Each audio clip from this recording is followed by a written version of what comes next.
Attention, le contenu de cette vidéo peut heurter la sensibilité des plus jeunes. Vous êtes prévenus. N'ayez pas peur de laisser un pouce bleu, d'activer les notifications et de vous abonner si ce n'est pas déjà fait.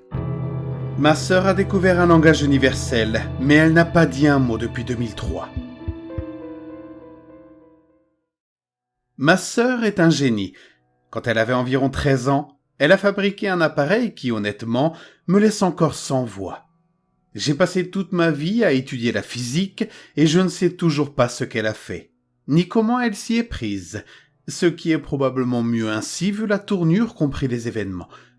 Je ne sais pas comment elle a fait, mais ce que je sais, c'est qu'à l'été 2003, les lois régissant la matière et la masse atomique ne semblaient plus avoir d'effet sur elle. Elle était invisible à l'œil nu et elle parlait une langue universelle que nous n'avons jamais pu identifier ni reproduire. Mais avant d'entrer dans les détails, avez-vous déjà vu la série Firefly ? Permettez-moi de la citer. Ouvrez les guillemets. Je suis très intelligent. J'ai suivi la meilleure formation médicale à Osiris. J'étais dans les 3% meilleurs de ma classe et j'ai terminé mon internat en 8 mois. On dit de moi que je suis surdoué. Alors quand je vous dis que ma petite sœur me fait passer pour un enfant idiot, je veux que vous compreniez bien ce que je veux dire. Fermez les guillemets.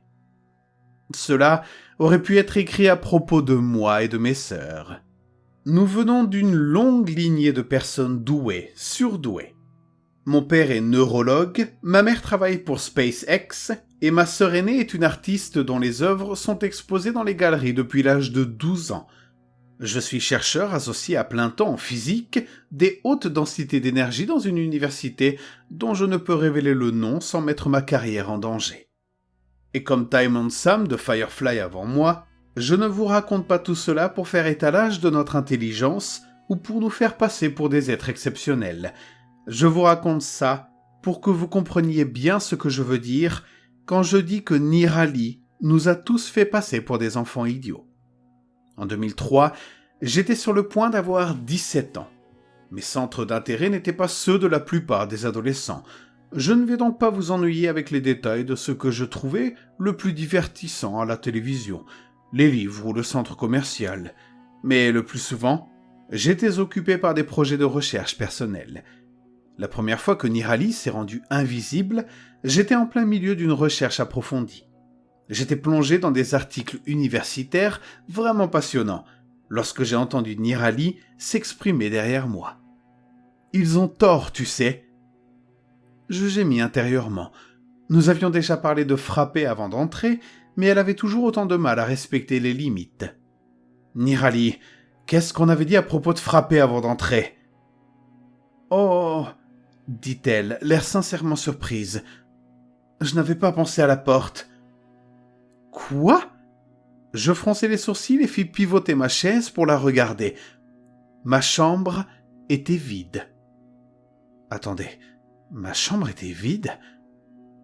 Je regardai rapidement autour de moi avant de me frotter les yeux, me demandant quand j'avais dormi pour la dernière fois et considérant déjà cette conversation comme une hallucination auditive.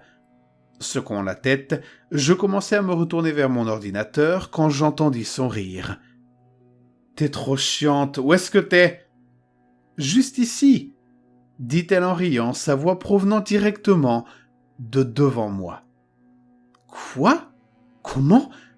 T'as encore caché des haut-parleurs ou quoi ?» Je me suis levé, prenant un moment pour bien regarder autour de moi. Elle m'avait déjà fait une farce comme celle-là en cachant un ensemble complexe de haut-parleurs qu'elle avait modifié pour créer une convergence sonore qu'elle pouvait manipuler. On aurait dit que quelqu'un se trouvait n'importe où dans la pièce, à l'endroit qu'elle avait spécifié. Elle avait même réussi à donner l'impression qu'elle se déplaçait. C'était vraiment impressionnant. D'autant plus qu'elle n'avait que 10 ans à l'époque. Cette fois-ci, cependant, soit elle était devenue beaucoup plus douée pour cacher les haut-parleurs, soit il se passait autre chose. Elle gloussa à nouveau. « Y a pas de haut-parleurs, c'est juste moi !» « D'accord, juste toi, mais comment ?» Je croisai les bras, regardant dans la direction d'où provenait sa voix désincarnée.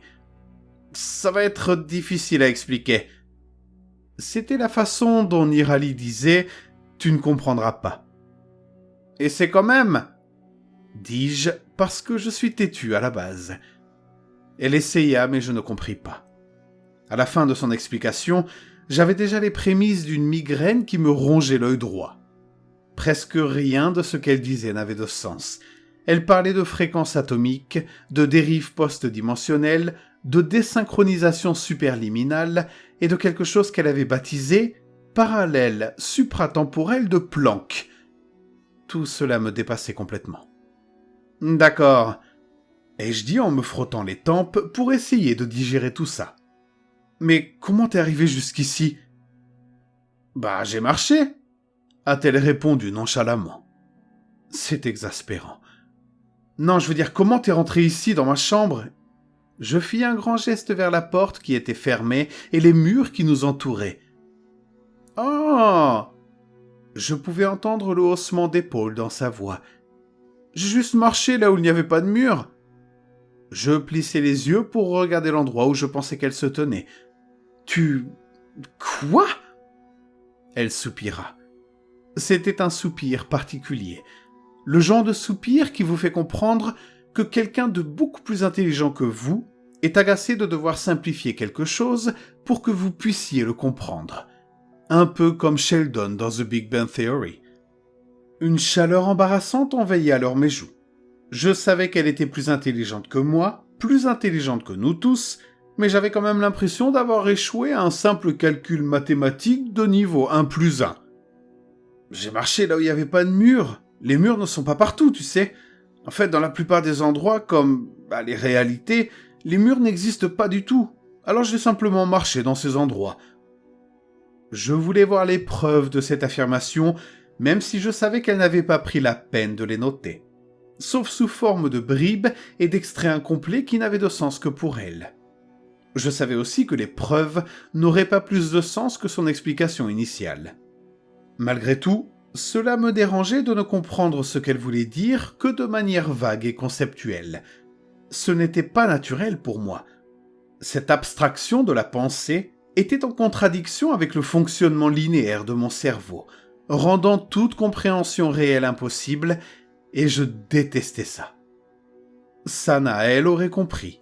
Son cerveau fonctionnait ainsi, mais pas le mien. Je devais avoir l'air de peiner à comprendre, et c'était le cas, car elle a continué. Là où je me trouve, ou plutôt quand et comment, tout est un puzzle de Schrödinger entre et n'est pas.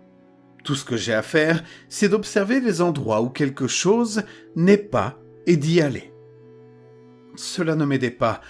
Enfin, je comprenais le concept de base de ce qu'elle disait, mais en termes d'application pratique de la physique, c'était un fouillis de mots scientifiques sans signification. Rien de ce qu'elle disait n'avait de fondement scientifique connu. Elle aurait pu me dire « J'ai mangé une glace à l'envers et j'ai répété 30 fois le mot violet à l'envers et le mur s'est transformé en gelée, mais seulement tant que je le regardais sous un angle de 45 degrés. » Et cela aurait été tout aussi scientifiquement valable que ce qu'elle avait réellement dit. Pourtant, c'était elle qui était invisible. Donc les limites de ma compréhension et de la science elle-même n'avaient aucune incidence sur son existence physique. « As-tu toujours un corps ? Je veux dire, peux-tu le voir ?»« Oh oui !» répondit-elle d'une voix plus aiguë sous l'effet de l'excitation. « Je ressemble à une centaine de versions de moi-même superposées les unes sur les autres. C'est un peu bizarre de regarder mes mains et tout ça, mais je suis là. » Super. Je ne savais pas quoi faire de cette information. Elle se remit à glousser. « Bon, et maintenant alors, qu'est-ce qu'il se passe ? » « Je n'arrive pas à croire que tu n'aies pas encore remarqué, » dit-elle. « Remarqué quoi ?» Je ne pus empêcher une pointe d'irritation de transparaître dans ma voix. Il n'était pas facile d'accepter l'idée qu'elle ait réussi à tromper les lois de la physique pour traverser la matière tout en restant invisible à l'œil nu. Mais j'avais atteint ma limite quotidienne de « À quel point est-ce que tu es plus bête que Nirali ? Quelle langue est-ce que je parle ?» Je clignai des yeux et réfléchis un instant. « C'est du français, non ?» Elle gloussa à nouveau. « Allez, vas-y, dis quelque chose !» ordonnai-je de ma voix de grand frère le plus autoritaire possible. Il n'y a personne non plus qui aime, recherche ou désire obtenir la douleur en soi parce que c'est de la douleur, mais parce qu'il arrive parfois que des circonstances se produisent dans lesquelles la peine et la douleur peuvent lui procurer un grand plaisir. Si je me concentrais, je pouvais dire que les mots qu'elle prononçait ne correspondaient pas tout à fait à ce que je traduisais apparemment dans ma tête, mais je ne pouvais pas les entendre tels qu'ils étaient, sauf que... Attends, est-ce que c'est la traduction Iorem Ipsum de Definibus Boronum et Marolum ? Elle gloussa à nouveau. Eh oui, tu veux que j'essaie quelque chose en hindi ? Ouais, vas-y, répondais-je, un peu stupéfait et plus que curieux. Vas-y. Que celui sur les genoux duquel brille la fille du roi de la montagne, qui porte le courant céleste sur sa tête, sur le fond duquel repose le croissant de lune, dont la gorge contient du poison et dont la poitrine soutient un énorme serpent, et qui est orné de cendres sur son corps, que ce chef des lieux, le seigneur de tous, le destructeur de l'univers, l'omniprésent Shiva, le Sankara semblable à la lune me protège toujours. Je fronçai les sourcils, partagé entre me concentrer sur les mots et essayer d'identifier ce qu'elle citait. Je commençais à articuler certains des mots, tandis que mon esprit les repassait, et je restais bouche bée lorsque je les ai reconnus. Attends, je rêve. Tu viens de citer l'invocation Ayodhya Kand du Ramcharitmanas ? Un autre petit rire. Mais comment ? Mais ça ne ressemblait pas du tout à de l'hindi, tu parlais français. Fascinant, dit-elle. Je n'avais pas l'impression de parler hindi quand je l'ai dit, mais je pensais au mot hindi. Comment est-ce que ça t'a semblé ? C'était du français, je suppose. Enfin, je veux dire, ça ressemblait pas à grand-chose dans le fond, mais je t'ai compris en français. C'est génial. Tu peux réellement entendre autre chose que le français ? En quelque sorte, enfin presque. Si j'essaie, je peux dire que les sons que tu produis ne correspondent pas au sens des mots que je n'entends pas, mais que je comprends. Mais le sens l'emporte sur tout le reste. Donc je ne peux pas vraiment identifier les sons ou les phrases individuelles. C'est du grand n'importe quoi, j'ai du mal à comprendre. Penses-tu que tu pourrais identifier la linguistique physique si nous allions mot par mot ? Il se peut que le traitement des phrases complètes empêche l'identification de phonèmes individuels, m'a-t-elle demandé. Peut-être, répondis-je en haussant les épaules, toujours émerveillé par cet aspect de sa découverte. On pourrait essayer, je pense.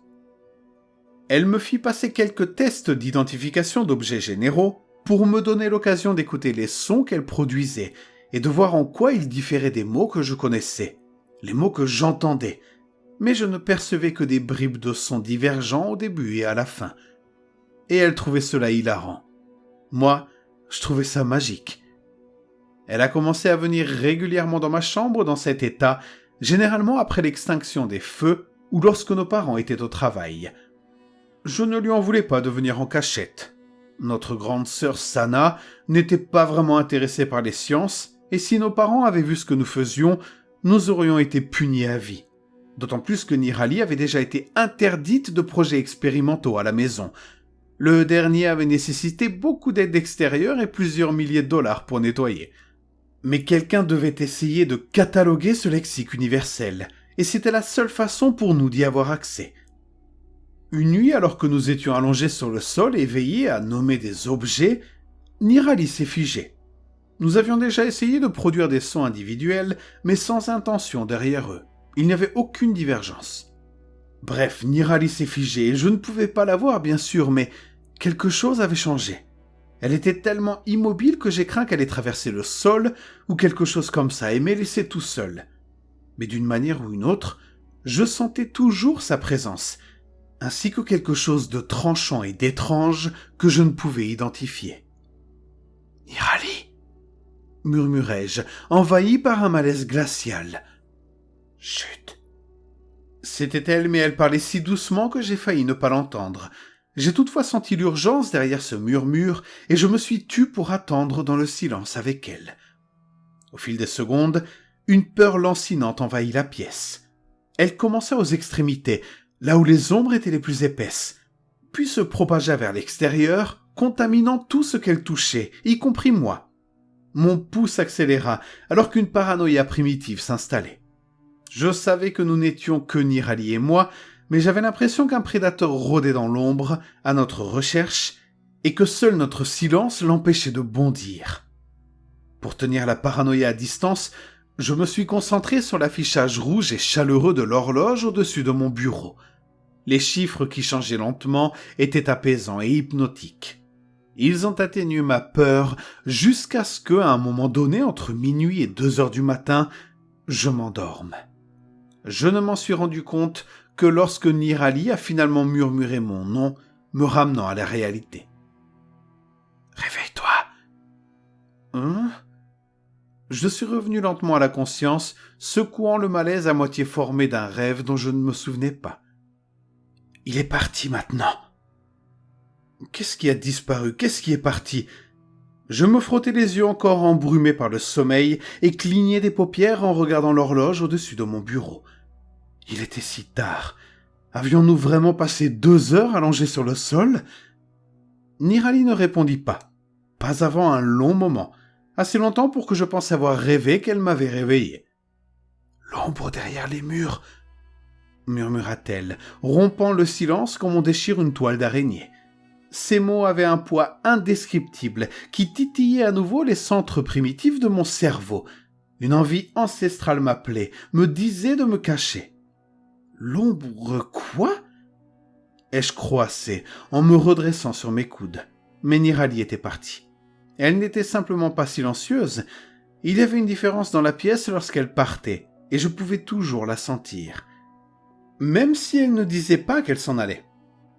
Quelques minutes plus tard, elle était à la porte de ma chambre et frappait. Le bruit m'a surpris, faisant battre mon cœur à toute vitesse sous l'effet d'une montée d'adrénaline. Je me suis faufilé jusqu'à la porte pour la laisser entrer, trop conscient de la nuit qui m'entourait et sursautant à chaque ombre, craignant soudain qu'elle ne soit pas fiable.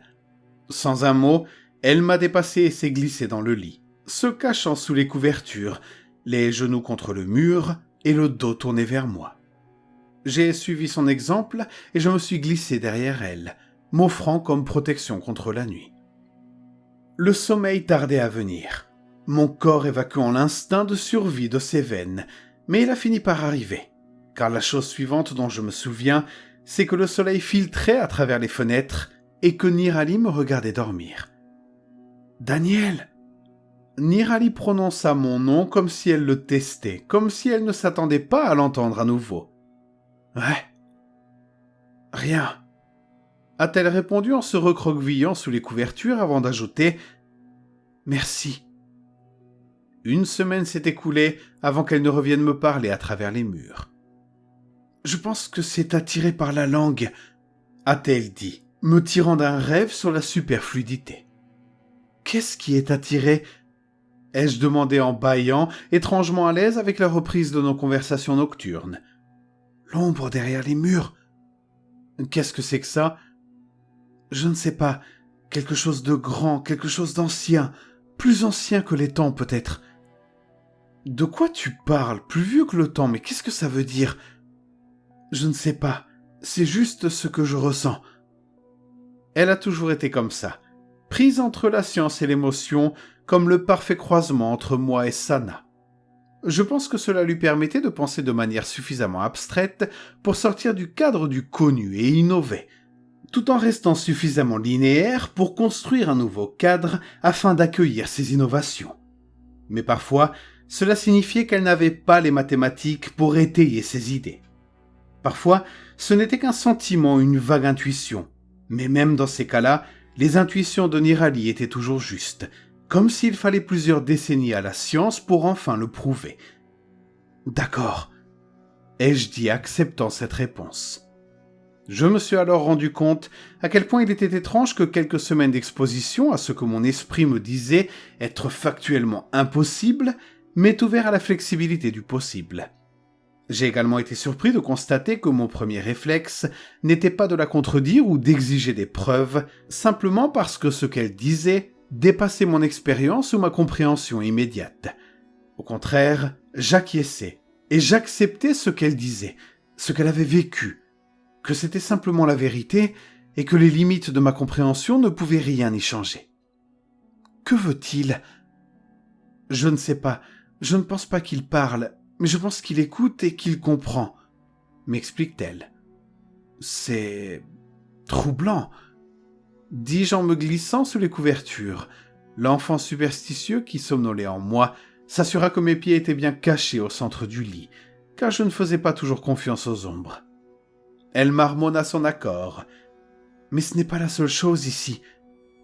Un frisson me parcourut, faisant battre mon cœur à toute allure. Que veux-tu dire ?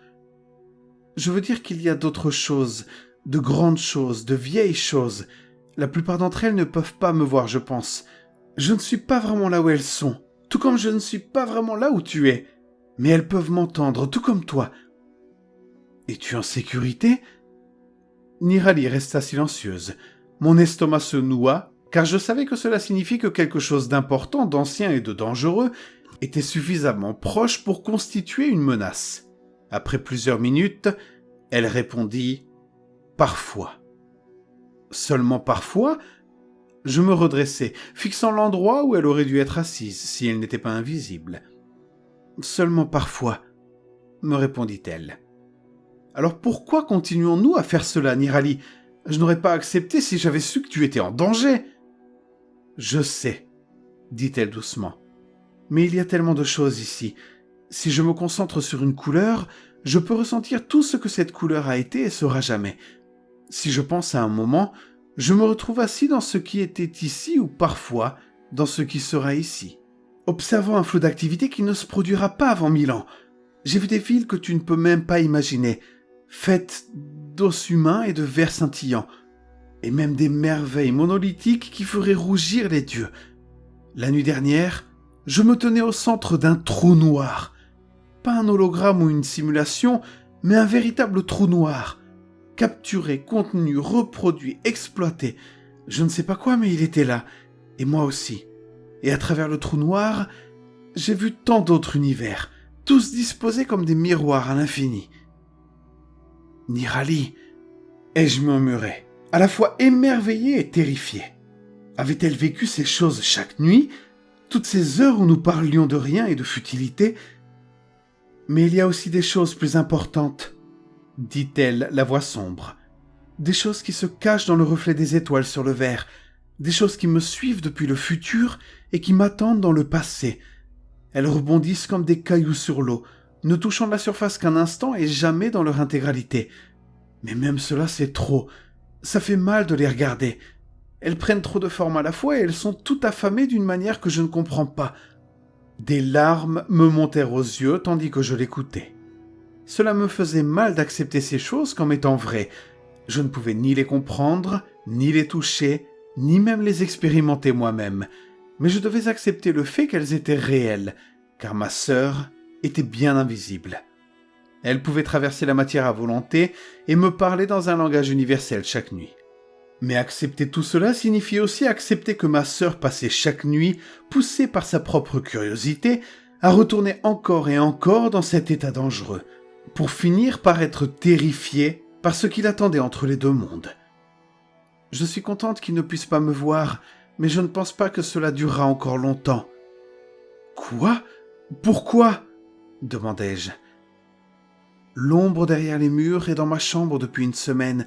Je sens qu'elle me suit partout. Elle écoute en ce moment, mais je ne pense pas qu'elle reviendra dans ta chambre. »« Nirali, tu dois arrêter ça !»« Je ne peux pas, » dit-elle, la voix étranglée. « Bien sûr que tu peux. Reviens, et on essaiera de détruire ce que tu utilises pour te transformer. On pourra régler ce problème. »« Non, » dit-elle. Le mot mouillé est déformé par une angoisse qu'aucune enfant de 13 ans ne devrait connaître.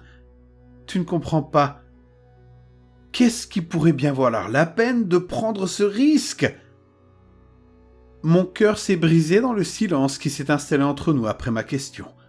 Une éternité de douleur et de nostalgie tourbillonnait entre nous, et un dernier souffle fragile a révélé les larmes qu'elle retenait lorsqu'elle a retrouvé la parole.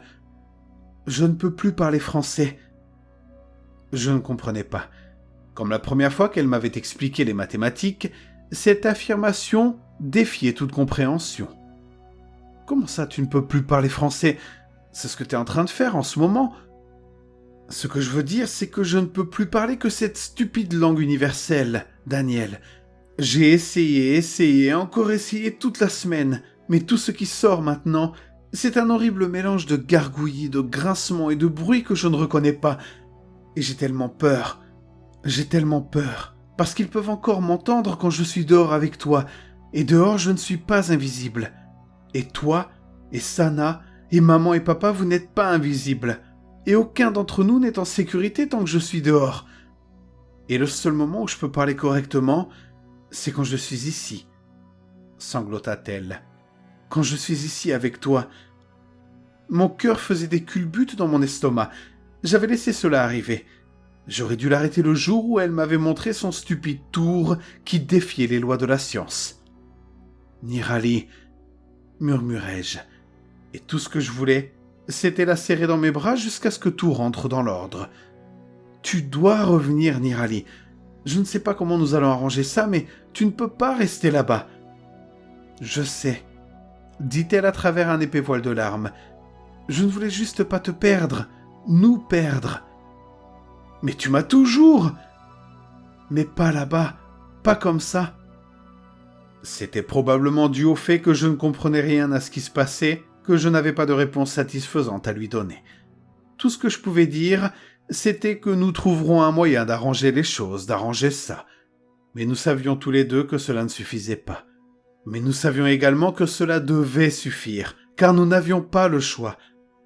J'ai senti sa présence s'estomper, et quelques minutes plus tard, on a frappé doucement à ma porte. Nirali se tenait de l'autre côté, tremblante, secouée de sanglots silencieux qui secouaient son petit corps. Je l'ai prise dans mes bras, j'ai fermé la porte derrière elle, et nous nous sommes blottis l'un contre l'autre sur le sol et avons pleuré. Nous avons pleuré jusqu'à nous évanouir d'épuisement, et nous nous sommes réveillés longtemps après le lever du soleil. Je me suis réveillé alors que Nirali me regardait à nouveau, et j'ai cligné des yeux pour chasser le brouillard de mon sommeil teinté de larmes. « Nirali ?» Elle a hoché la tête, muette, une tristesse pesant sur ses épaules. « Tu ne peux plus parler ?» Elle a secoué la tête. « Rien, tu ne peux plus rien dire ?» Elle était maintenant visible, mais elle avait perdu la parole. Elle leva les yeux, me regarda et regarda vers le couloir alors que quelqu'un passait. Je voyais bien qu'un million de pensées se bousculaient dans sa tête à ce moment-là, la plupart contradictoires, mais après 1 minute environ, une résolution inébranlable s'installa dans ses yeux et elle se rapprocha, me faisant signe de faire de même. Sa bouche était presque contre mon oreille quand quelque chose d'incroyablement répugnant sortit de ses lèvres.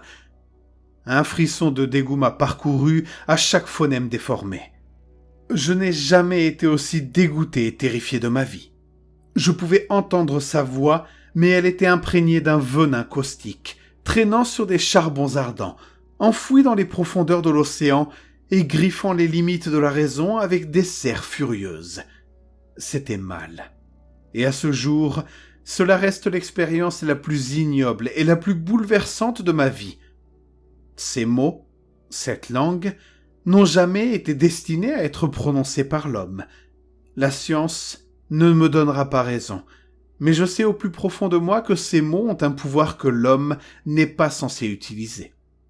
Et pourtant, malgré le rejet que provoquait en moi le simple son de sa voix déformée par ces mots hideux, je comprenais ce qu'elle voulait dire, comme si elle l'avait dit en français. « N'en parle pas à maman et papa.